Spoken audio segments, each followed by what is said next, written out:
don't know. My name is Malone. And I'm walking here. I'm walking here. I'm sorry, Dave. I'm afraid I can't do that. He came home. Hello and welcome to Box Office Pulp, your one-stop podcast for movies, madness, and moxie. I'm your host, Cody. Joining me tonight are my co-hosts, Mike. Say hello, Mike. In this universe, I shot him 6 times. But in an alternate, different universe, I also shot him 6 times. Fixed point in time and space is what I'm saying.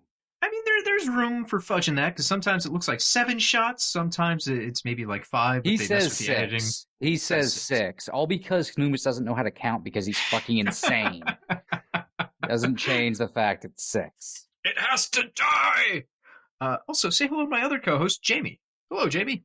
You know, a lot of fans don't notice this unless they follow us from a long way back, but in one of our least popular episodes, it did come to light that I was genetically engineered to be the ultimate third banana on a movie review show. Backstory. But no one will ever find out who it was who released me from that jail cell. Take that secret to my grave. Well, I mean, we got that footage several years later on the UHD disc. I just realized UHD disc is like saying ATM machine. A little bit, Yeah, that's unfortunate. I have to live with the fact I've said that before. I like DVD video discs. Those are fun. Just say it 40 times in a row. Eventually people understand what you mean. They're digital, you know. Digital DVD video discs. Boy, I hate it. I just hate it. Also, I like the idea that for Jamie, there's 2 alternate versions of Paul Rudd. Oh god, I'm defeated by Paul Rudd putting some rocks in a circle. Oh, and one you have green blood like a Vulcan. Nothing says pure evil like green blood. We've learned this from Evil Dead 2 as well. And no matter what reality he calls home, Paul Rudd is Paul Rudd. It's very distracting going back to watch Halloween with Paul Rudd, because the whole time you're like, Paul Rudd, why did they put you in this thing? You're trying too hard.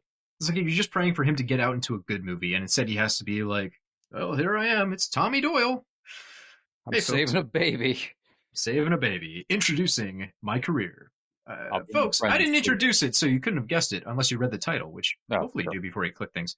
But tonight's episode is a look at the myriad versions of the Halloween franchise and trying to figure out just what exactly the timeline is. And if you were to meet one of those Michael Myerses in a dark hallway, which one you're best off meeting? So I think everyone kind of agrees, right? As far as Halloween timelines go, we've got essentially, the original sequel timeline with Halloween, Halloween 2, Halloween 4, Halloween 5, and Halloween 6. Then we have, the age 20 timeline, let's call it, with Halloween, Halloween 2, Halloween 20 years later, and then Halloween Resurrection. Now we have the new kind of age 40 timeline, wherever you want to call it that. We should agree on names, it's going to get confusing. With Halloween, Halloween 2018, Halloween Kills, and Halloween Ends. That's still in progress, so for all we know, there could be more after Halloween Ends, and that's kind of like the final nightmare. It doesn't make sense as a title, but they had to throw it in there. That's not even getting into the Atkins verse, which just exists as an island out there. Oh yeah, that was out there. You could also, I mean, this one would be more like headcanon-y, but 4 is in a way also a reboot, so you could go Halloween 1 and 2 is its own universe. You could definitely do that, but I'd say that's headcanon, because 4 wants you to acknowledge the events of Halloween 1 and 2. Very much, but so does H2O, I mean. 2 counts. Even going outside of direct continuity connections, if you're talking spiritually, Halloween 1, 2, and 4 are a self-contained trilogy in and of itself. Then there's the mysticism movies, which are their own entire stripe of Halloween. Even you could really go down the rabbit hole, and Halloween in itself has its own separate continuity that's just the first film, then just the first 2 films, then just 1, 2, 4, 5, and 6, then the H2O timeline.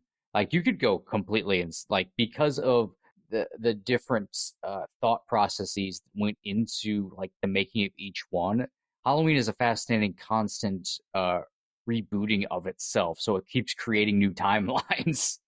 I would say, Mike, your idea definitely works for the Texas Chainsaw Massacre timeline. We'll get into that later, because that's for sure how they're operating. But one we're never going to do an episode on, because Jesus Christ. That's like sorting out the demon sequels.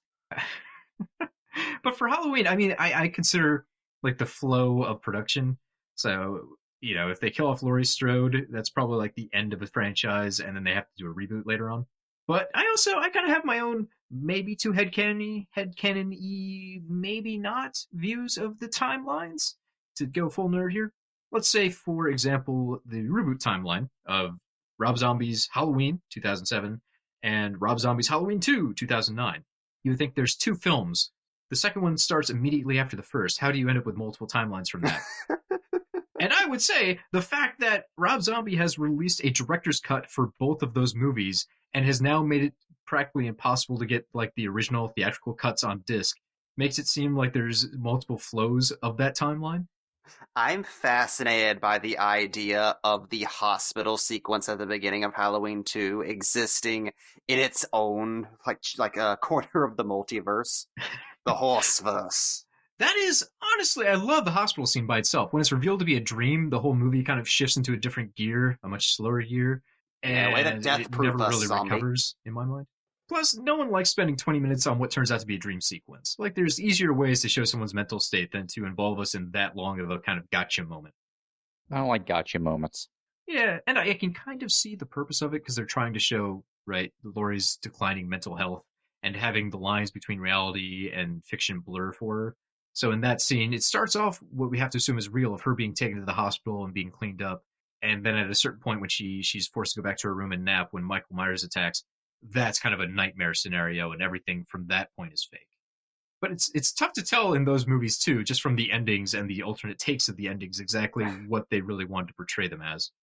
I will still maintain that the hospital sequence in Halloween 2 would have been perfect if that were the ending of fucking Halloween 1. I agree with your idea, Jamie, that you could really maybe cut out the first hour and so of Halloween 1, Rob Zombie's Halloween 1. Just throw out all the young Michael stuff, the stuff in the asylum, and just take the direct remake of Halloween and staple that into chunks of Halloween 2 to make one total narrative. Oh, I've been obsessed with that for years. Like, there's so much of those two movies that actually does work. I feel like someone out there can just cut the chuffa out and make a good zombie Halloween out of those parts. This is something that's interesting, and why I do consider like the zombie movies is like another timeline, because of the their continuity has nothing to do with the original Halloween. Well, there is that too, but it's the same reason we're doing this entire episode, and like why I originally pitched it is each Halloween timeline is kind of like fascinating in of itself, because it tells different versions of similar stories. Like H40 tells kind of a similar story of H20 of H2O. Yeah. And the zombie movies are an interesting microcosm of, okay, the other movies with the family stuff built in it was constant retconning of trying to justify itself. So it was in this constant retcon addition mode every single sequel that kind of like kept pushing it backward so it can move forward, then go backward, then move forward. So the zombie movies start off with that aspect. Like, okay, what if Halloween started off with the family concept of it all? And also shows why that doesn't really work that well. Yeah, especially if it's the linchpin. Yeah. It's like it's kind of, I mean, not to disparage the movies and the people who love them or anything like that, but why this kind of breaks Michael Myers. What I find interesting, though, is how, as different as these are, because they want to go in different directions because the previous film flopped, so they have to try something new for more monetary gain. The general flow of most of these ends up being pretty similar. Yeah. So I've got a list of the movies, the timelines I recognize, and kind of like the high points of how they end up. And let's just run through those quickly here. So in our original sequel timeline of Halloween 1, 2, 4, 5, and 6, you end up with about 43 total kills. And I say about because it's often difficult to tell how many people Michael has killed because he'll just kind of go through a room and you'll see a bunch of dead cops. So you kind of be like, I think I can see how many are in here. There's also a lot of implication that he's killing people off screen outside the first film where we know he only killed like a couple of people. Right. So, and I mean, even the ending of The Curse of Michael Myers ends with Loomis screaming off screen. So that like 43 doesn't count Loomis because you have to assume if they made another one, Loomis probably would have survived. Well, there is the version where Loomis was possessed by Michael. Oh, I'm getting into that later. Okay. But also for this timeline too, just to note, we have roughly 43 total kills and 16 of those are off screen, which isn't as bad as I thought it was going to be, but you know, a pretty good number of them are off screen, so you kind of use your imagination to assume someone's dead, or they could always come back if they're a big enough character. But at the end of this timeline, we have to assume that Michael Myers has actually survived because we hear Loomis screaming as he goes to investigate Myers' corpse. Laurie is dead. They killed her off so they keep moving the franchise forward after they couldn't bring her character back. Loomis is probably dead unless they wanted to bring him back and recast Donald Pleasence. Our new kind of takeover protagonist, Jamie Lloyd, has now been killed. Michael still has a son, nephew out there, though, so he's got family motivation if he needs it. And Tommy Doyle's still alive, so they leave themselves some characters that could be murdered in an additional, like, Halloween 7 if they had done it. And then you look at the producer's cut, which had a huge chunk of it reshot at the end to, well, kind of the other way around. The producer's cut was first, and then they reshot a lot of it for the theatrical because they didn't like the lack of confrontation at the end. Pretty much the same deal there, only except for this one is, it ends with Loomis getting the Curse of Thorn, which is hilarious to me. Like, are they implying that Loomis is going to be a bad guy in the next one? I wish the writers had explained more. Just like, shuffling barely alive to kill people. Right? When he was making that, they had to have known, like, this guy's on the way out. Why would they even make it where, oh, here's a vital, weird setup? That honestly makes no sense. Can anyone explain what the fuck is going on? And he would be conceivably burned that next movie. Again. It's your game, Loomis. What a weird ending the producer's cut has. We're just here's the Cult of Thorn tattoo. It's magic. It wasn't tattooed on us. We just got it magically. And apparently you're in charge of evil now. I don't understand it at all. But I consider that almost a separate timeline because we never got a Halloween 7. So you could look at the endings of the producer's cut versus the actual theatricals branching areas. Jesus Christ! How many continuities are we up to at this point? I mean, I try to ignore the ones where there's like a TV cut of Halloween 1 as a separate timeline because you can mostly ignore that. That's just filler that's out there. It's anything that would really contradict a later film probably needs to be mentioned. And you can't really count like deleted scenes or anything like that because No, then there's like you know, a version of H2O that is in continuity with 4, 5, and 6. Right. Yeah. Yeah, that's something I only found out recently that blew my mind, that Kevin Williamson's original treatment was still going to try to make the Cult of Thorn stuff work. Why would you take that concept? Just leave it alone, man. Get out of there. Which would also mean that in that continuity, Laurie abandoned her daughter to go into hiding from Michael Myers. Yeah, I believe there are still deleted scenes where Jamie Lloyd's mentioned in like one of Laurie's classes or something like that. That's for the best. I'm glad we didn't go down that route.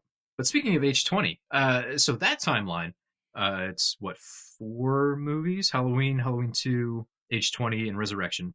That one only has 31 total kills, and 9 of those are off screen. Ends with Michael Myers still on the loose, because at the end of Resurrection, we see him come out of his body bag and presumably murder the morgue attendant. Only in that version, he's killed Laurie, which he waited several years to do for no reason. Loomis has died. John Tate is still alive? But it's very weird that this movie didn't focus on him in any ways. Michael Myers, after killing his sister, just goes back to his house. So I guess they still have the family connection if they want to do that for future movies, if this one had continued on. There's actually a wonderful book out there that goes through all of like the Halloween movies that didn't exist. And boy, John Tate was really not an important part of later sequels had they made them off of this film, which cracks me up. They just totally forget about that character and the whole family deal. Again, amazing considering H20 is all about family.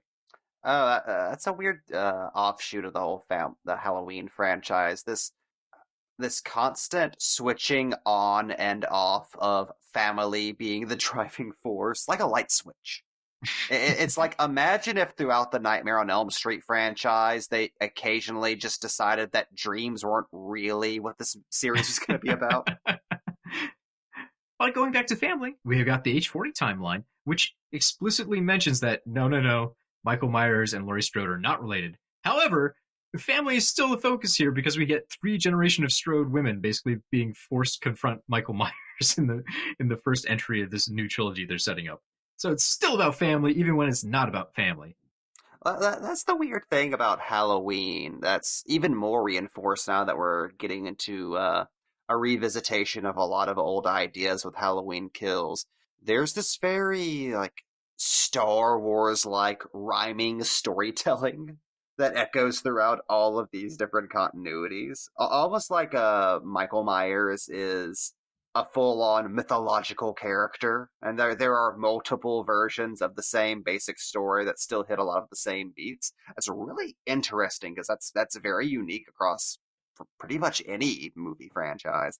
Well, I think whenever you have a giant franchise or an iconic character and the IP won't die, you end up with these kind of weird ghosts that have to run through the series where they're kind of callbacks to continuity that no longer exists.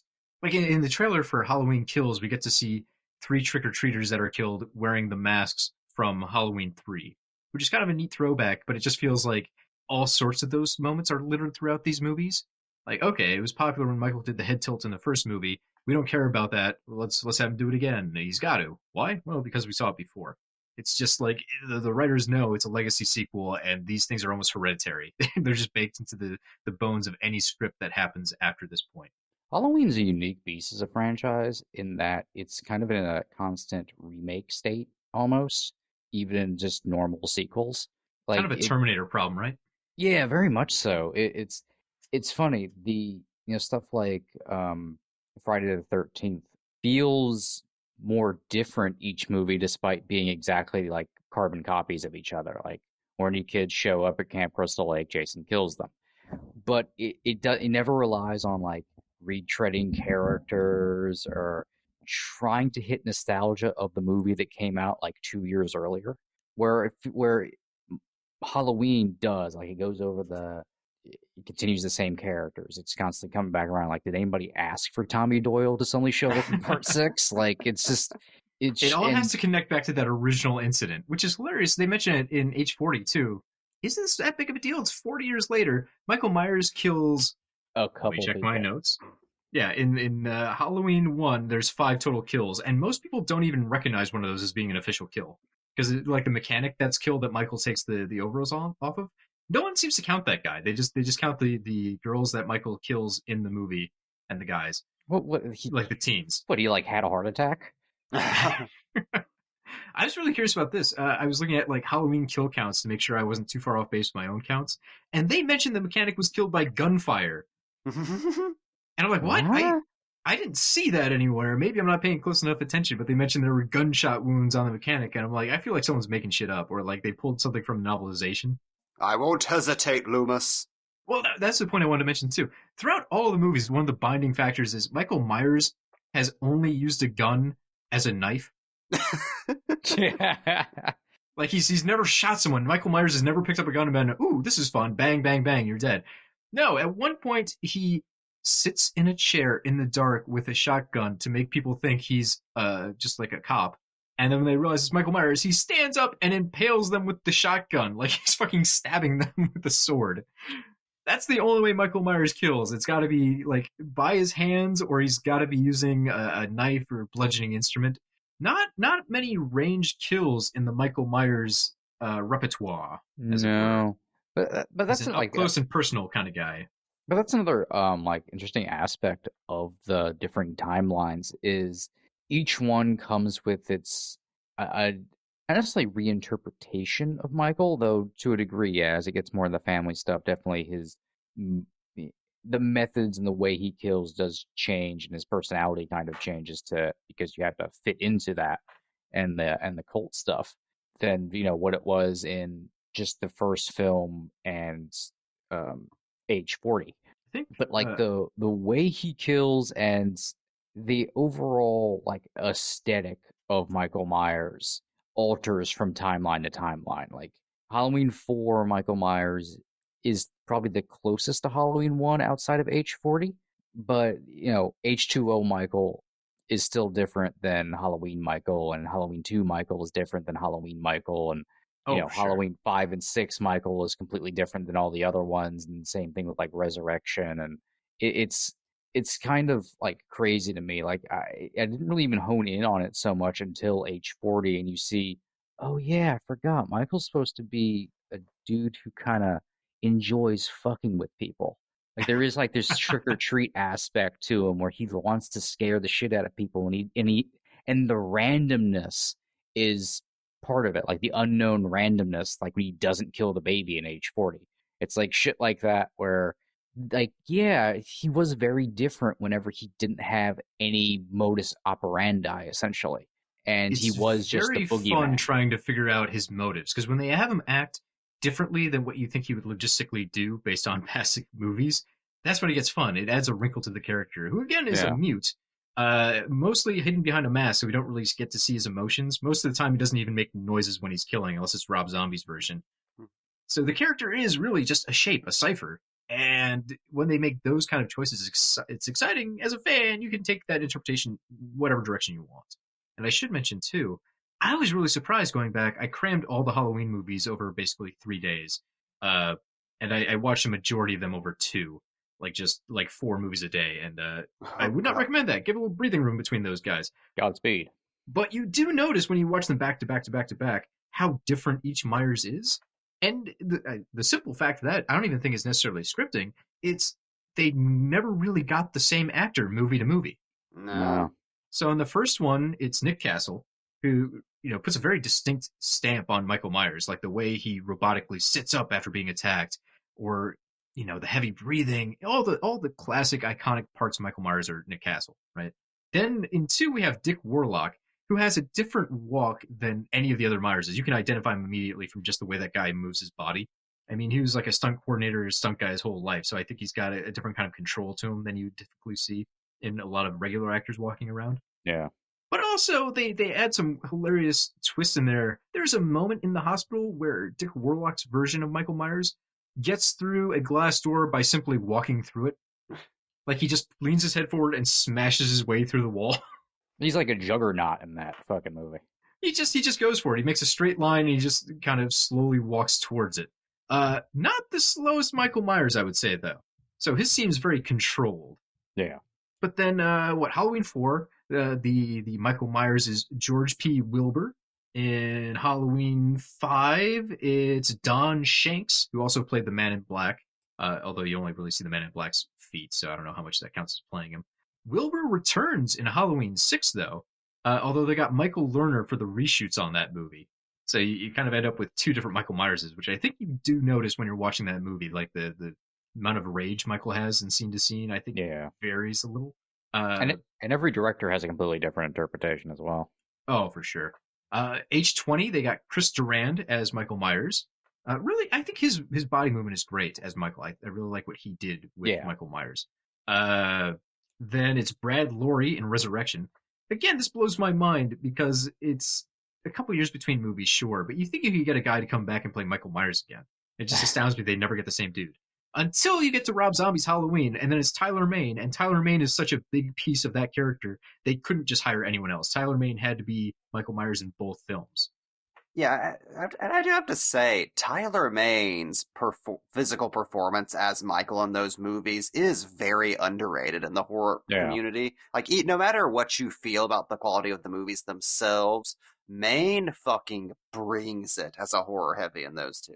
Yeah, he's putting in a monster performance. Like, he's not a stunt guy walking around a Michael Myers mask, which a lot of the other actors did, essentially. Like, that's how they were treated. But the problem I think people have with his version of Michael Myers is Zombie didn't design that guy to be Michael Myers. That was basically a zombie character. I think what people love about the original Michael Myers is he straddles that line between, is this a normal guy or is this some sort of evil boogeyman supernatural threat? Yeah. And part of the fun in the original Halloween is Michael Myers is unmasked and you realize, yeah, this is just a regular ass white dude. Like just some like 20-something kid or whatever. Brown hair, no scars, nothing. He's just a lunatic in a mask. Yeah, I always love, I think it was Carpenter told the story. It was Carpenter or Curtis, I can't remember, that they were at a screening and in the moment Michael's unmasked, like people in the audience gasp as if it's a scare, but it's just because it's so unexpected for him to be the most normal, young-looking person imaginable in that moment. Yeah, it's like an anti-reveal. Yeah. Which I think the other movies kind of hung with. I've heard, like, on the UHD cut of 5, you can really see just how normal-ass looking Michael Myers is, because there's not as much, like, darkness to hide him. Someone described him as looking like Justin Long when he comes out of the Mountain Man's cabin after the first murder. And maybe the most they do for Michael Myers is they maybe put some burns on his hands after 2, to give you that idea of continuity to the earlier. Yeah. Which they've been forget about eventually. Well, didn't they get K&B to do like a full-on, like fully scarred from Halloween 2 Michael for one of the sequels that got completely deleted or like just cast in shadow or something? I wouldn't be surprised. Because it seems like a lot of these movies do want to toy with the idea of Michael Myers not being in a mask. Because there's certain points where it'd just be silly for him to have one on. Yeah. Like at the start of 5 where he's been in a coma for a year, like why would he ever have a mask on? So he doesn't. Or like he was in a jail cell, those kind of things. Or when he's escaping the ambulance in part 4. Although that one they can get away with it because they have him wrapped in bandages still all those years later. There's a surprising amount of Michael Myers walking around without a mask.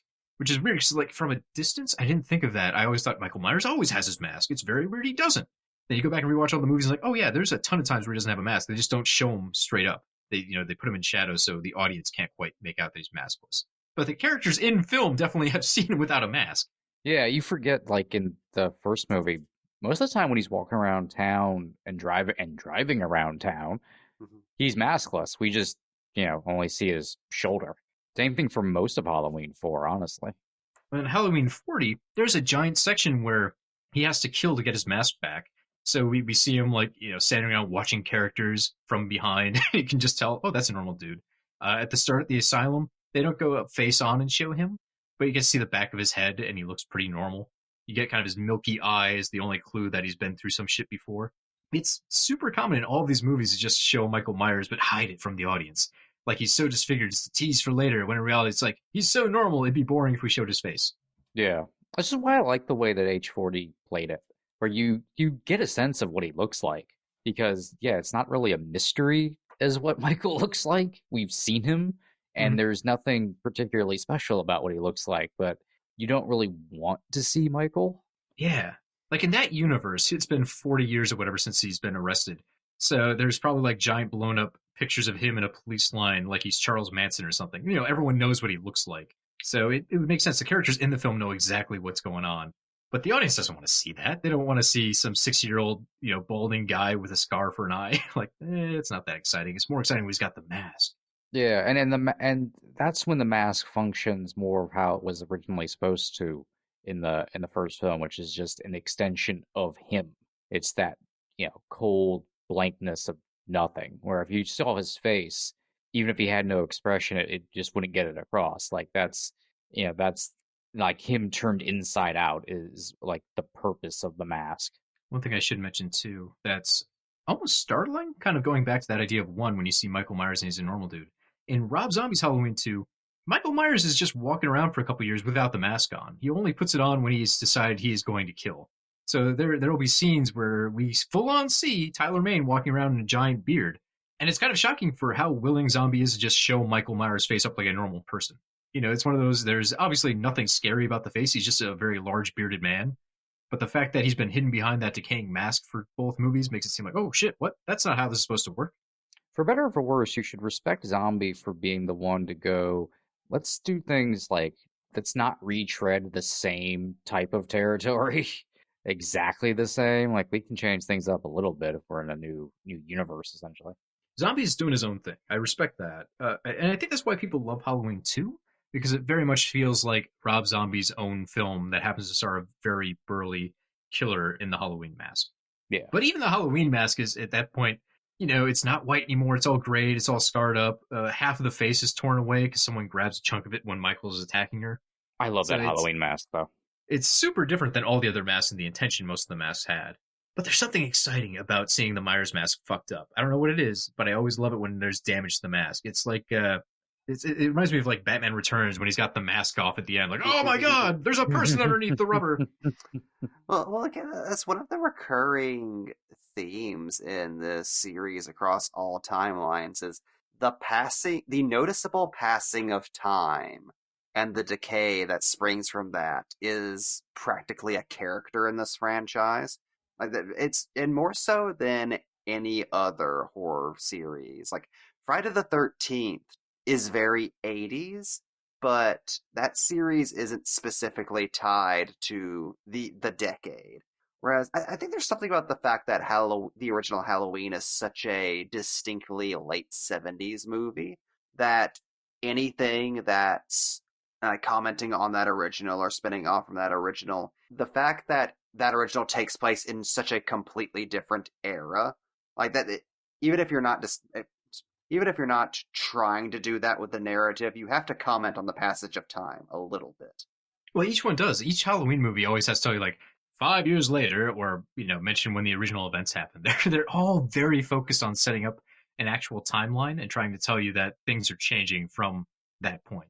Yeah, play around with history. It's fascinating because we've had 40 years of those movies going through and adjusting.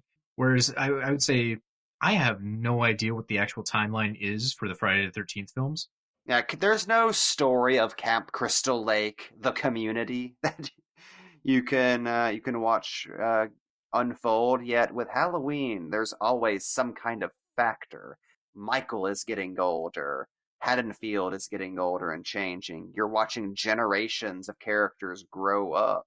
Even something as simple as just the mask degrading, like in Zombies version, where the mask is specifically something from Michael's childhood that's waiting for him whenever he resumes his killing spree. And I do, like, Loomis has a very specific line in the first movie where after he escapes, he accuses, the doctors of fucking up, like, all you had to do was just leave him in here until he died. That's an interesting idea, because it's all about that passage of time. Like, we know Michael's going to strike each year at a specific time. We're never going to have a Halloween film where he's attacking people on, like, July 1st or something.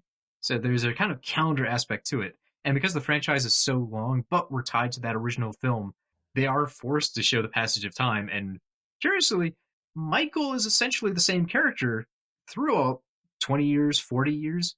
Like, even though he's a 60-some-year-old man in the newest movie, still going to rack up, 18 kills or whatever it is, no problem. It's not like we have moments, old man Logan style, where he's got to, like, relax his joints or something.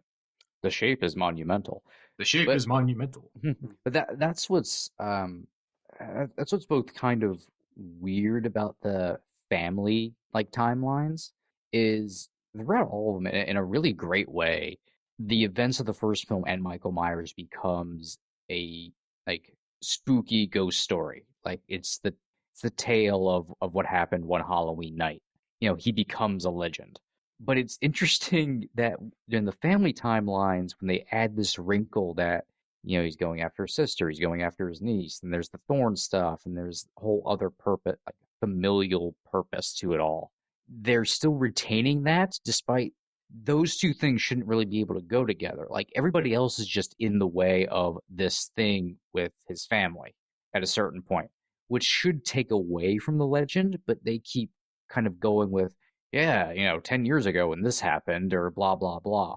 And it's really only, and that's why I think it's good that H2O kind of ignored that for the most part. Like, we know Halloween happened, but it's not, because it's taken out of Haddonfield and no one really so much talks about it, it removes that legend aspect, and they actually are able to play up, I think, the familial aspect in a stronger way. If you notice in H2O, they really hammer in brother. They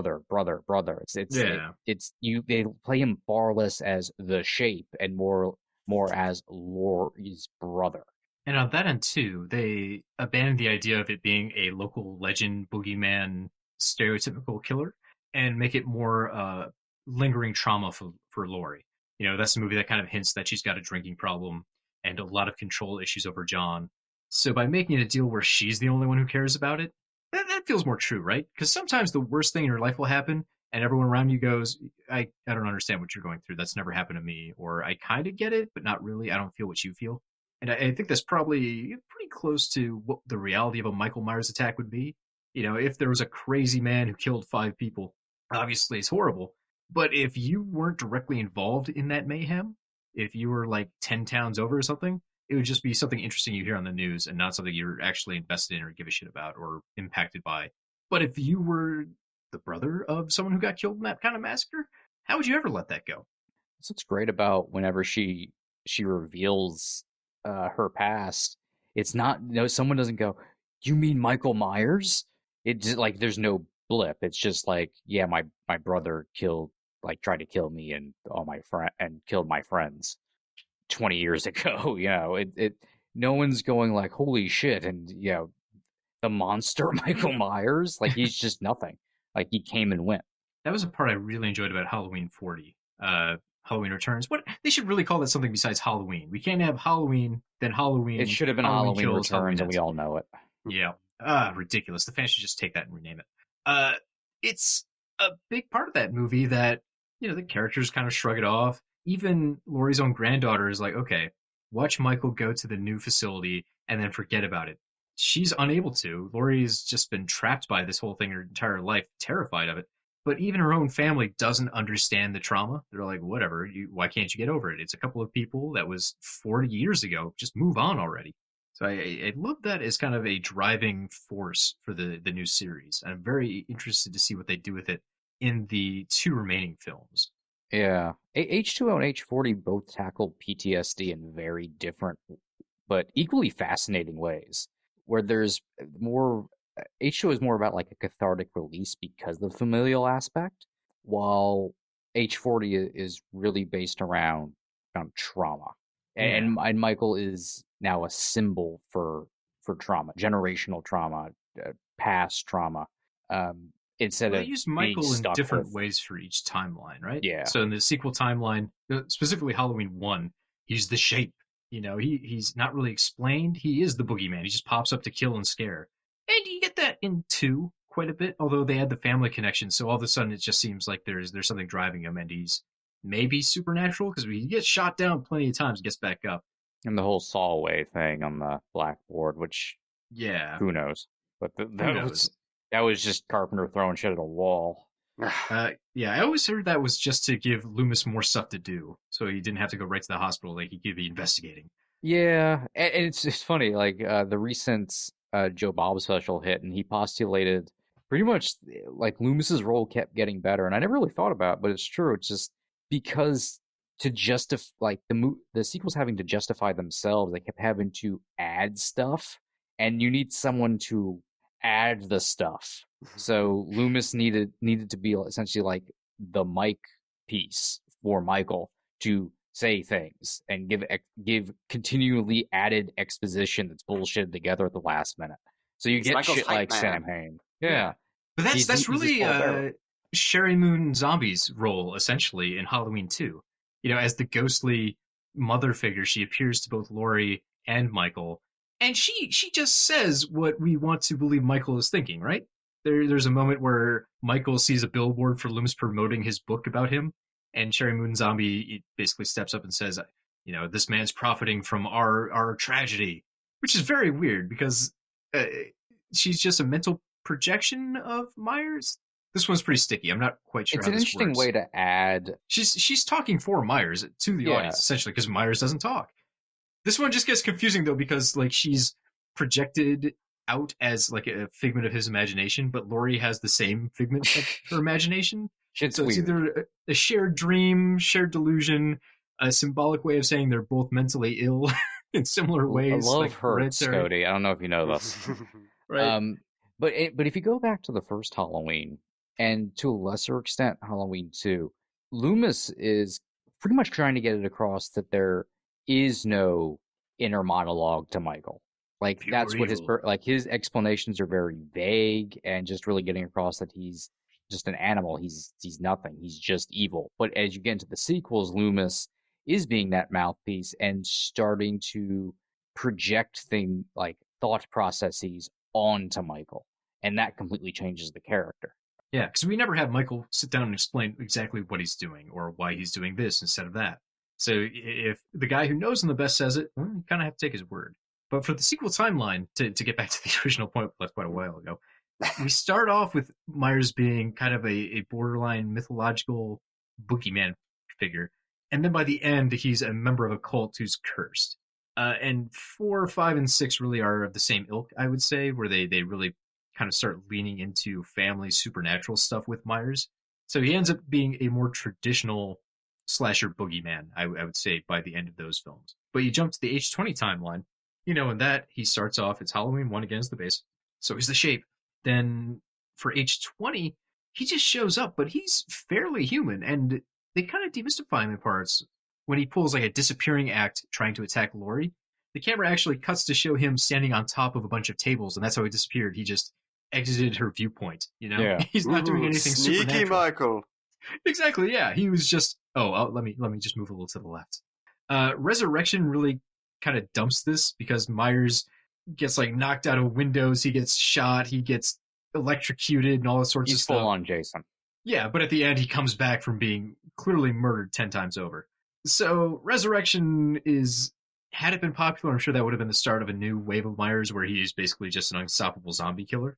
But before that, it was something much more human. He's a stranger's kind of slasher. Then he gets the Age 40 timeline. Still in progress, so things definitely can change. I mean, Halloween Kills is supposed to have a giant body count, so he might just be a kind of Terminator here. But I absolutely love what they did with the character in the 2018 version of Halloween, where he is an old guy and they demystify him, but they also give him supernatural aspects at the same time. So they straddle that line by kind of stretching both directions. There's one kill where Michael Myers is standing in a yard, and it seems like he's somehow controlling the motion sensors that turn the lights on. So just little things like that, like, okay, maybe he's so still the lights don't turn on.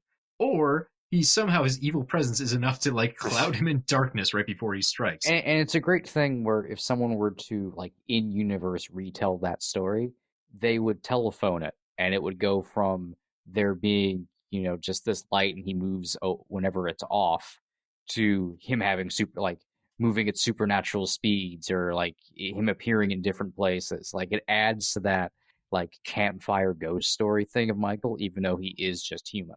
Yeah. And even when he takes damage, like at the start before he even has his mask, Aaron, the podcaster, strikes him in the face with a crowbar. I've never been hit with a crowbar, but I'm pretty sure if that happened to me, that would probably break several bones in my face. Like your orbital socket would just shatter. And you would probably make a noise.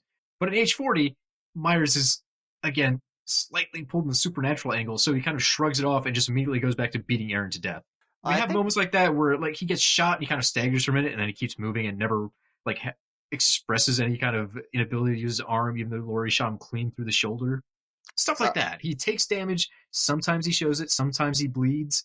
It's scene by scene different, which you could call inconsistent. But I like that they're, like Mike said, you could Rashomon this and show it from different viewpoints and see it in different ways, where it's a human who is just very lucky and struggling through things, or some sort of actual boogeyman who can't be stopped. Well, I think that's the genius sleight of hand that Green does in that movie. He sells you so hard in the presentation of Michael that he is just a man. He's just a really jacked old dude. He's just mortal. So that whenever Michael does do all these extraordinary inhuman things later, it's all the more impressive because you're not just seeing Jason do zombie shit. You're seeing an ordinary guy who, through sheer force of malevolence, has become superhuman. Yeah, that's I think the main thing with like Halloween 1 and Halloween 40 with Michael is its sheer force of will. Like it gives him this supernatural aspect that it does stretch reality, but it leaves you questioning and gives this mystique, but it is this force of malevolent will that Michael has. Like that is evil. Like the way he does shrug this off just to keep pushing forward, just to keep killing for no reason whatsoever. Also interesting in 40 is the fact that we have what appears to be a Dr. Loomis replacement in Dr. Sartain. But that guy turns out to just be a lunatic himself who's obsessed with Michael. So he's, again, the mouthpiece for Myers. Like, he explains all the stuff about him, but you have to take that with a grain of salt because this guy's clearly fucking nuts as well. And Sartain became, psychotically obsessed with Michael because there was nothing to explain. Like, he was the Loomis that broke. Like, I mean, Zartane doesn't work in the movie, but is a fascinating fucking concept on its own that could have been its own movie. It's the idea of this doctor that was not able to, Loomis looked into the abyss and was able to turn away, while Zartane just didn't understand the abyss and wanted to so fucking badly. Like, he unleashes Michael because he just hopes to get something out of it. Like, there has to be some rhyme or reason to Michael, but he's beyond any rational understanding. And it's another interesting bit of rhyming storytelling where across every continuity now, there is at least one instance of Michael influencing the psychology of another, whether through purely psychological or through mystical means. Like that, even in this far more grounded new series of movies, we still have that idea that there's something about Michael that's contagious. It's almost Lovecraftian. That opening scene in the mental institute, the podcasters pull out Michael's mask and he doesn't really turn around to acknowledge it, but he kind of turns his head like he knows it's there. Never says a word, but everyone else at the asylum, like the dogs start barking, the other inmates start hooting and hollering. It does give you that impression that Michael is somehow influencing the people around him. They can pick these things up. That old horror trope that the animals know when evil's around, even if people don't. But again, the fun part is you could just go, yeah, it's a bunch of people in an insane asylum acting out because there's strangers there. Like, there's a perfectly logical explanation. Or you could go, yeah, there's something supernatural happening under the hood of this car. It's like the Bible. You can find anything you want in there. As long as we're talking about Dr. Zartane, though, I just want to mention I do kind of enjoy his psychobabble and the ideas he throws out there about Michael's motivations. Oh, yeah. He mentions the idea that there's a predator-prey thing going on with Michael, and that he only exists right now because he has to prey to hunt down unfinished business in his murders. And he suggests that Laurie Strode might be alive for the same reason. She's only alive because she knows the predator's still out there. If she didn't have that driving her, she would have drank herself to death or something. Interesting idea. Never necessarily proven by the movie, especially since Myers has to literally be driven to Laurie's house before he interacts with her. I mean, she attacks him. She attacks him in different points too, but he's like, nope, I'm getting out of here. It doesn't feel like he's focused on trying to get to her because that's just another victim he doesn't necessarily recognize. But Zartane's idea is, I got to put these two together and see what happens. And for Laurie, she definitely thinks that Michael is coming after her. She's spent her whole life preparing for this. And she even says to Hawkins, Michael is after me. Michael is going to finish the job. So from her point of view, she agrees. She thinks Myers is all about her the way she thinks about him. And again, it might just be characters projecting onto Michael Myers because he doesn't seem to give a shit in the end about Laurie Strode until she's in his face. Or if we're going with more Dr. Zartane gobbledygook, he throws out the idea that there's a thrill and a fear kind of response, and he wonders how Michael's killing impacts Michael. A question that doesn't really matter, because Michael's just going to keep on killing, right? So who cares if it makes him sad or happy? But we kind of get a fun reversal of Michael's fate in the first film, where he knocks Laurie out of her house, but then when he looks down to make sure she's dead, she's gone. So if you really wanted to make a stretch, you could have an interpretation of the film where you think that Myers is so afraid that he's got unfinished business that he has to keep killing until eventually he takes care of everyone that could do him in. There's something I think people overlook about like that ending sequence where there is a role reversal between Laurie and Michael, is the idea of Laurie putting fear into Michael, something he doesn't ever experience. I will say, and this is probably my favorite 30 seconds in movie history, horror history. In the film, there's the moment where Karen Strode is in the basement at Laurie's house, and she sees her old childhood gun on the wall. The music starts doing the cool guitar rah things. She realizes she's going to have to take this gun to defend herself. She picks up the rifle, says she can't take the shot. She's too scared, and she apologizes. So Michael knows this is a moment of weakness, so he enters frame. Karen pulls up the gun and just aces him in the face because, it was all an act. Fucking fantastic. And before Myers even has time to hit the floor, fucking Laurie Strode appears out of the shadows after disappearing in the previous scene from getting knocked out of a window and does the Happy Halloween, Michael, before striking him with a knife. Jesus Christ, that 1-2 combo right there. Fucking chef kiss.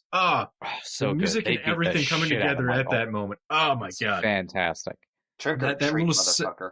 That section right there, absolutely, I lose it every time. I love it so much. it emotionally hits me so strong I can forgive any flaw in the movie. And once again, humanizes Michael in a way. Like, he waited for, okay, it's safe. She's not going to shoot me. And then, gets his ass beat. I think there are hints in H40 about Michael's kind of cunning and how he selects victims. There's one part where, he's just going through the neighborhood killing people, apparently indiscriminately. But we see he kills the first old woman because he's after a weapon. So he takes the knife that he wants and then he goes to another house. And we spend a couple of seconds focusing on a couple where they're trying to get to their car, but the guy has forgotten like his stethoscope for his doctor's costume, so he has to run back in the house. And it looks like Myers is targeting them. Only the husband comes back out and is like, "Oh, it was my pocket the whole time. We don't need anything else. Let's leave." And as soon as they're getting into the car, Miles just turns. I keep saying Miles. Michael Myers turns and goes towards another house. And the woman is taking a phone call. If you have the subtitles on, it sounds like she's been told that Michael Myers has escaped. Because she said, "Oh yeah, I'll lock all the doors. So-and-so is still out there trick-or-treating." Or something along those lines. "Oh, thanks for letting me know." She's basically implying that someone has called her to leak the gossip that Myers is loose. Myers is apparently hearing this conversation like us from the other side of the door. He then goes around the back of the house, into the house, and stabs that woman to death. So it's an interesting choice to give the character where it feels like, oh, someone knows about me. They're afraid I should go kill that person. Because Myers in this version is very much about scaring the piss out of people when he can. Very much, which was what Myers was about in the first film as well. That's why that entire sequence in H40 is maybe one of my favorite in the entire franchise. Oh, yeah. Is there's just, why them and not them? Like, just seeing, like, there's no rhyme or reason. Like, he's passing up certain houses, he's going after some people and passing by others. Like, there's no rhythm to what he's doing. It's all very random, and so it's not like he ever stops to check his watch and pretend like, oh, I gotta go the other direction. Like, he's moving confidently the whole time. He never stutters. He's like, left, right, up, down, kill. Like, there's a thought process, but it doesn't make any sense to us. Well, it's easy to forget. Like a shark moving. It's easy to forget with all the familial stuff that was added later. In that original movie, Laurie ends up with Judith Myers' tombstone in her bed for no fucking reason other than Michael thought that would be a funny thing to do. Yeah, he hides bodies to scare people. Yeah. He puts on the Bob costume essentially just to fuck with someone before strangling them. Yeah. Just like for kicks. In Halloween 6, he pretends to be that lady's girlfriend for an afternoon. And doesn't even kill her. He doesn't kill her then. Like, he just drives her around and acts like an asshole to her and then murders her later in the night. Was that like some kind of Seven thing for Michael? Like, I wanted to live the life of a decent man, detective. Or even in H40, one of the most big head scratches for me. So Myers has been put into the car by Sartain after being rammed by Hawkins. He's unconscious, but Allison is in the back of the car with him and defenseless. She's just trapped in there by Sartain, and eventually Michael wakes up, and instead of killing the defenseless girl next to him, he immediately smashes through the front of the car to knock Sartain out and crash the vehicle. Like, he doesn't even hesitate, like, oh, praise being offered to me? No, I got my own plans. Fucks that guy up. Ignores her completely. She runs off into the woods to go to the third act. And at that point, Michael Myers just starts killing cops because they're coming to investigate the scene. He goes off on a totally different adventure. Michael doesn't need your table scraps. Well, that's what's interesting. And this could be, like, total, like, projecting, and probably is, like, onto his thought process. But Michael picks the prey. Michael goes after the prey. Even though he was chasing her, he wakes up. She's essentially been given to him to kill, and he doesn't have any interest in that. Like, no, I have to chase her, find her, and then kill her. You're just, and the fact it's Zartane, his doctor, probably, like, kind of infuriates him in some way, and he immediately goes after Zartane. Yeah, he doesn't even hesitate. He wakes up and just starts smashing through, like, the police safety glass in the back of the car. So I love that. It's one of those deals where you could sit and argue back and forth all day. Like, why the fuck did that guy do it? And you always have the background of, well, he's either the boogeyman or a crazy person, and either one of those should be inscrutable to the audience. Yeah. And as a horror thing, it's way scarier when you don't understand what the killer's motivation is necessarily going to be. Like, he apparently has his own thought process. I don't know what it is. That's terrifying. I don't know how to be safe if I can't predict his actions. That's the brilliance of Carpenter's original concept of the shape, and why he's so unique among slashers. And it's nice to see him get back there now with the reboot timeline, going back to just being one fucking Halloween Returns and then Halloween Kills and Halloween Ends, is it gets back to that unknowing Michael that is really fucking terrifying. Like, there is, outside of him being difficult to kill or unkillable or whatever else, he is a supernatural unknown despite being just a man. Like, you cannot understand what Michael's thinking. He is just the shape. There is no such thing as Michael Myers. He is the shape. He is just evil. He is literally the boogeyman. I can't wait till I see Halloween Kills tomorrow. And 15 minutes in the movie, Michael just takes off his mask and sits down and like has a fun family rap about why he kills. He's played by Dave Bautista. Here's the whole plot, kids. Let me tell you. He eats cereal. Get it? Boy, I'm sick of eating these dogs. Am I right, folks? It's a living. I don't know why he's turning into a dinosaur from the Flintstones, but to me, that's what Halloween gives up. Halloween sells out. Halloween gives up. That was the subtitle for 6. Halloween goes Hawaiian. Halloween sucks. Directed by David Gordon Green. That's when they bring back the Cult of Thorn shit. That's when I had thought they had filmed Halloween Kills and Ends at the same time, so I was very surprised to find out that they're like, oh no, we just finished the script. Like, Jesus, really? This comes out like in a year. That's what you thought of before COVID. I think they're still aiming for 2022, aren't they? Or has that been bumped to 2023? I'm sure it's been bumped to 2023 at this point. I was going to say, I'm sure the turnaround is fairly quick because you don't need too many CGI effects that take months of drawing. I know Kills films super fucking fast. Yeah, I feel like you could probably make a $15 million slasher for pretty quick. Who knows? I'll have to. Blumhouse has quick turnarounds for all their movies, actually. Yeah. If Halloween Kills ends on a goddamn cliffhanger, I have to wait 2 years to find out the resolution. Oh, man. Myers! Spoilers, Michael won't really be dead at the end. I got that much figured out. We assume. It's going to end on like a freeze frame of him trying to stab through the camera. Oh, he's in our world now! I like that. I like that version. We get no new Nightmare with it, but for Michael. Halloween Ascends. It's a crossover with the Final Girls. I do love H20 really was trying to cash in on some of the meta aspects that Scream brought into the game, the late 90s slashers. But because it's Michael Myers, like, how do you make that work? You can do it for a character like Freddy, or something that is inherent as Scream, where it's all about movie fans. But how do you make a fucking slasher where a guy has essentially a personality you can read in any direction, a meta character? Like, you have to be able to understand and know the text as an audience to be able to appreciate a meta version of it. And the whole idea, again, of Michael Myers being scary is he has to be confusing. So it's beautiful that they tried it, but I don't think it ever quite came to fruition the way they were expecting. To answer your question, I just want to preface first by saying I love H2O, but to properly answer your question, I'm just going to say you don't. That you can't do that. Doesn't work. Now I'm just imagining Donald Pleasance walking out at a party and being like, Children, listen! There are certain rules you must follow to survive a Halloween night. I mean, they kind of bridge on that in very light ways. Because in H20, we have a moment at the start of the film where, I'm forgetting the character's name, the nurse's house is broken into. And instead of immediately going in and investigating everything, she notices there's something wrong with the house and just leaves. She just runs out of the house in the opposite direction and goes to the neighbors to get help. Like, nope, fuck this. I've seen movies where this happens. I'm not going to die that way. It's more of a nod to the audience because she doesn't explicitly say it's a movie It's deal. fucking around with expectations. Correct, yeah.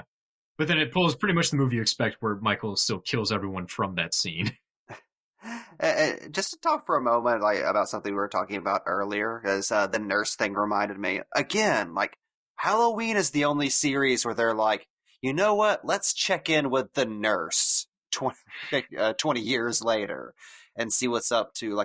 You don't see random side characters from Nightmare on Elm Street movies popping in 5 movies later to see what happened to their life. You don't see random counselors from Friday the 13th showing up telling you how Jason touched their lives.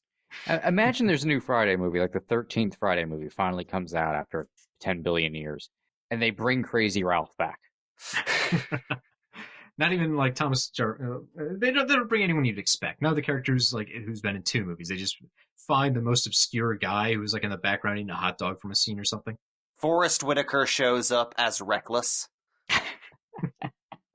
All the Tommy Jarvises come back.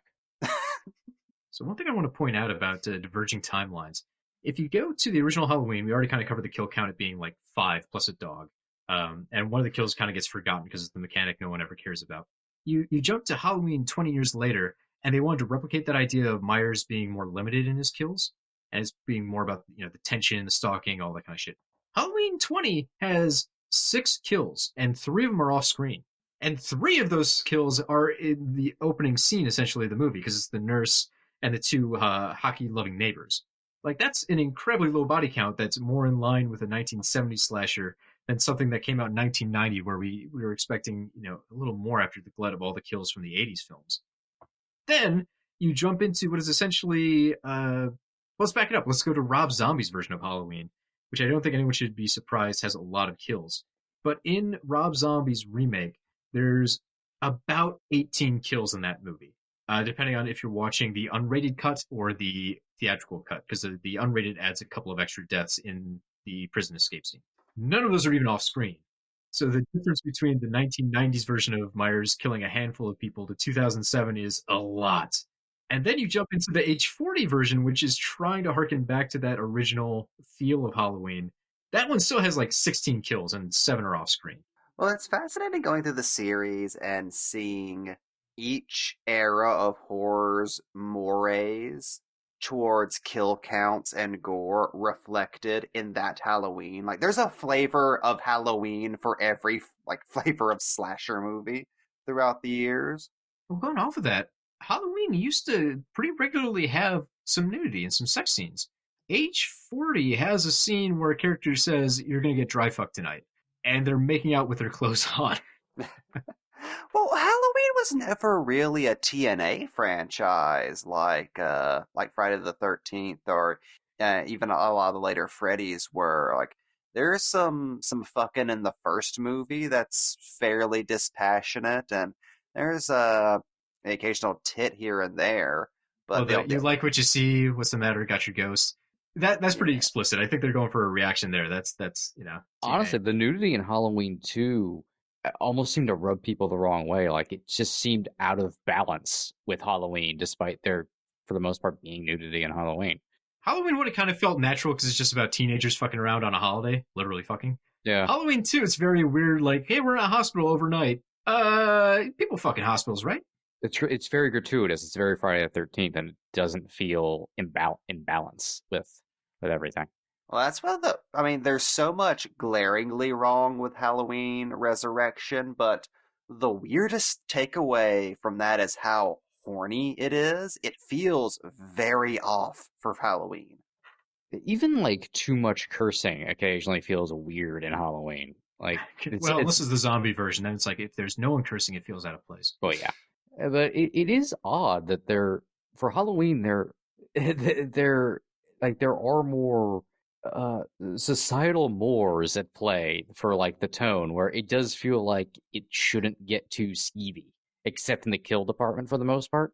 Well, that is the original direction for, like, Halloween 1. They didn't want there to be a ton of gore. And most of the kills are fairly tame. I mean, we see people strangled, we see a throat slit, that kind of stuff, but it's not a ton of spurting blood everywhere. Obviously, this changes in part 2, where they knew they had to go super out better. Yeah, they had to keep up with the Joneses because it's been several years since they'd made a Halloween film, and everything else had eaten their lunch, and it escalated the deal. I find it hilarious, though, that in Halloween 2, Michael Myers' weapon of choice is a scalpel. Like, he picks the smallest knife possible to murder people. Boil a woman alive. True, but he's, like, lifting nurses off the ground after stabbing them with a scalpel, and somehow that kills them. I'm like, dude, you got, like, an inch of penetration under the skin. I don't think you hit anything vital. He uses needles a lot in that one, too, though, I should say. There are a couple of doctors found to have needles stuck in their faces. He was gorier, but not as creative. Yeah. Do you guys think that maybe that's part of the bafflingly never-ending appeal of Halloween as a franchise? The fact that it's, of all the horror series, this is the one that's the closest to family-friendly. Like, there's something that is very universally appealing about Halloween, despite the fact that most of the movies are not great. Like, I think the strength of the first movie and the mostly consistent feel of the sequels have kind of made this franchise the only horror franchise that's truly for everybody. Yeah, because you can show Halloween 1 and Halloween 4 on TV with the cursing cut out, and there's no difference. Oh, I had no idea there were titties in Halloween until I was like 17. The thing, though, that really impresses me, besides this being something that, yeah, people have mostly fallen in love with Halloween, probably because AMC Fear Fest shows it nonstop for the entire month of October. But as far as the timeline goes, it really is probably a little bit further along the retcon scale than most franchises. But I want to take a moment and just discuss how weird it is we have a franchise that's 40 years old. Like, that's astounding that we're still getting regular sequels every couple of years, and the fact they haven't had to reboot it like 19 times. Compare that to some of the other stuff out there. Like I said, we're going to mention it, the Texas Chainsaw Massacre, where apparently every film is a reboot of the franchise. We currently have 8 released Texas Chainsaw flicks. There's a 9th one coming out theoretically soon, whenever Netflix decides to drop it. I want to illustrate how crazy this is in case you've never seen any of these movies or paid attention to them. The movies are named, in this order: Texas Chainsaw Massacre, Texas Chainsaw Massacre 2, Leatherface, Texas Chainsaw Massacre 3, Texas Chainsaw Massacre The Next Generation, Texas Chainsaw Massacre, The Texas Chainsaw Massacre The Beginning, Texas Chainsaw 3D, Leatherface, Texas Chainsaw Massacre. I hate this, because you would look at it and go, oh, Texas Chainsaw 1, 2, 3, Next Generation, 1, 2, 3, 4, they're all sequels. No, that would be incorrect. Texas Chainsaw Massacre is the basis for pretty much all of them, except for the remake, the 2003 Texas Chainsaw Massacre, which was followed by a prequel. They didn't even do a sequel to that one. They did a prequel to make it more confusing. And then they followed up the prequel to the remake with a direct sequel to the original that ignores the continuity with all the other films. However, since 40 years have passed, they recognize that like 40 years have passed, but not really. The timelines don't add up. Like, Michael's got a secret niece who's 20 but should be 40. I said Michael again. Leatherface. Ugh.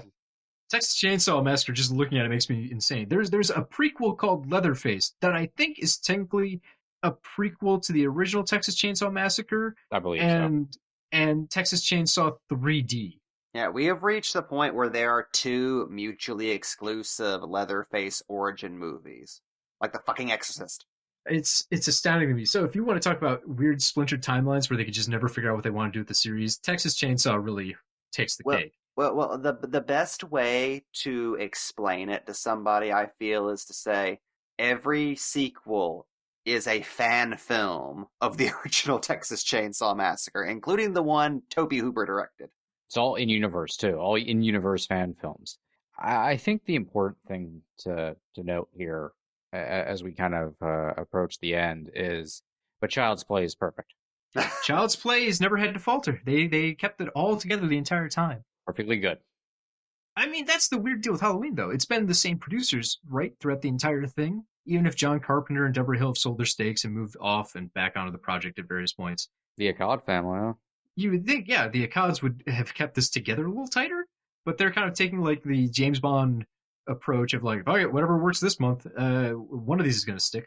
They're the ones who are rebooting it most of the time. True. Say nothing of all, like, the reboot scripts that didn't get made. Some of those are fascinating. I think I was trying to mention it before, but didn't quite get through it. Taking Shape, I think 2, if I'm remembering right, or maybe it's 3, is just an entire book discussing all of the lost sequels that could have happened to the various Halloween movies. And it's amazing to see the stuff they thought about that never came together. Some of them I could really see being films, and some of them are so out there, like, no, I can't believe they even pitched that and got any amount of recognition. Maybe one day we'll do a special episode where we detail some choice ones. Might be fun. Myers in space. Myers is a ghost who can get 20 feet tall.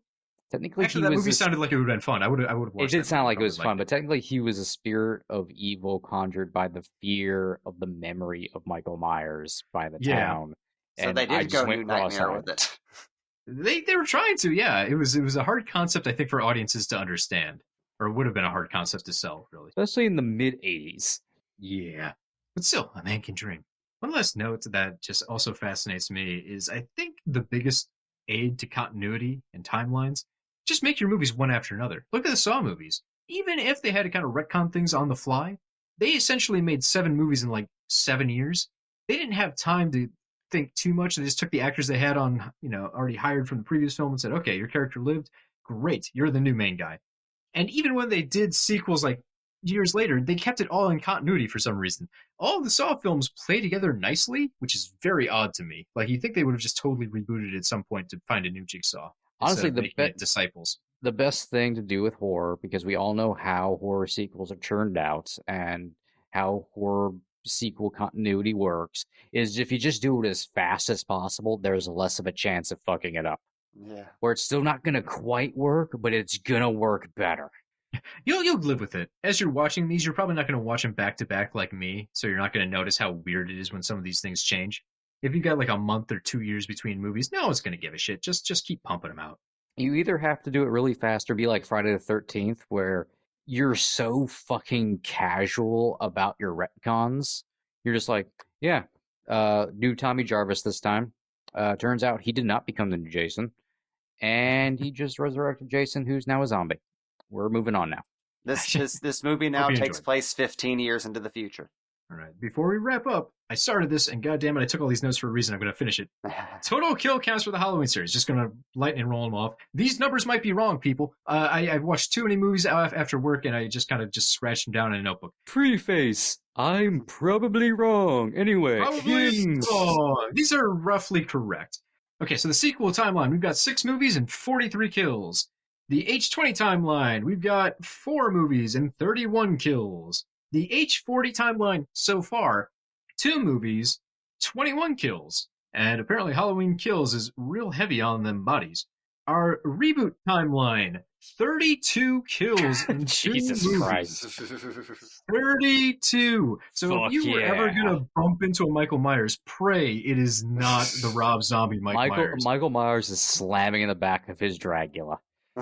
Also impressive, Rob Zombie got to the end of his, and he's like, nope, closing this one off. Pretty much all the other Halloween timelines have ended with the idea that Michael Myers is still out there, or that all the characters we really care about are dead.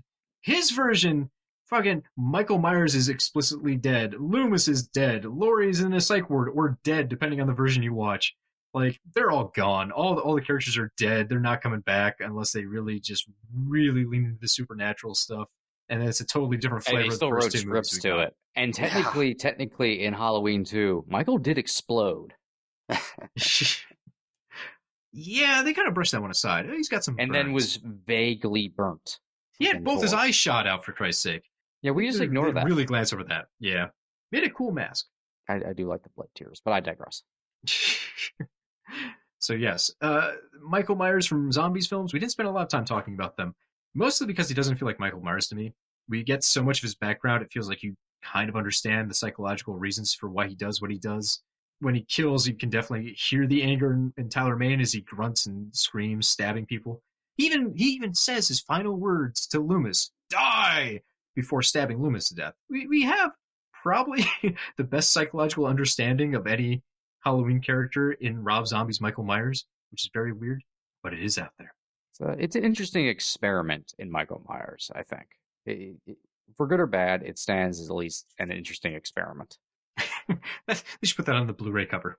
Please do. Pay me money. An interesting experiment. I wish they would just release the various cuts of the Rob Zombie films. I have the Scream Factory Blu-ray set of the Halloween movies, and it only includes the unrated cuts of Halloween and Halloween 2. They don't have the theatricals. The theatrical cut of Halloween 1 is actually better. No gratuitous rape scene. Yeah, the prison escape is a lot better. Also, Rob Zombie's Halloween is just over 2 hours, whereas the theatrical cut was like an hour 50. You really feel those extra 10 minutes. Oh, also, the Scream Factory set should have the producer's cut of Halloween 6. Not because either version is good, but you might as well have the choice. No, give us the worst possible Michael Myers. All I ask for is just a complete set. We can never have that, can we? They might all be streaming on the same site one day. I think that's about all we can hope for. I mean, the Halloween box set was impressive that, sure, we didn't get special collector's editions of 4 or 5 or 6 or 7. Most of the movies, really. Most of them. But it was cool to have them all together. It was real nice. And sure, now that we have all the Blumhouse stuff, it'll probably never happen again. But for a brief moment, we had all the Halloween films together in one house. And I think that's what this podcast originally was about. Isn't it nice that all the movies were essentially together in one box set once upon a time? Friendship. Family. Oh, perfect. I didn't know how to end that, but now we've got an actual segue. Folks, if you've enjoyed Box Office Pulp, you can find more of this kind of content at Box Office Pulp. We have a lot of commentaries in case you want to watch movies along with us. We have episodes like these where we just kind of spitball on topics.